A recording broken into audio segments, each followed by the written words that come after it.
Bismillahirrahmanirrahim. İmam Əli əleyhissalamın həyatı. Birinci hissə. İmam Əli əleyhissalam filinin 30-cu ilində, yəni Bəysətdən 10 il və Hicrətdən 23 il əvvəl Rəcəb ayının 13-ü Kəbə evində dünyaya göz açmışdır.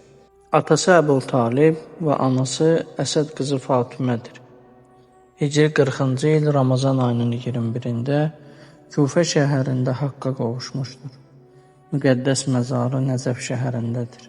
Nəzərə alsaq ki, Hz. Əli əleyhissalam Bəysətdən 10 il qabaq dünyaya gəlmiş, İslam dini zühur etdikdən sonra bu dinin yaşaması və yayılması uğrundakı mübarizədə daim Hz. Peyğəmbər salavatullahın kənarında olmuş və Hz. Peyğəmbər salavatullahın vəfatından sonra 30 il ömür sürmüşdür. Onun 63 illik bu parlaq həyat yolunu 5 mərhələyə bölmək mümkündür. 1. Təvəllüdündən Hz. Peyğəmbər salavatullahın Bəysətinədək. 2. Hz. Peyğəmbər salavatullahın Bəysətindən hicrətinədək. 3. Hz. Peyğəmbər salavatullahın hicrətindən o həzrətin vəfatınadək.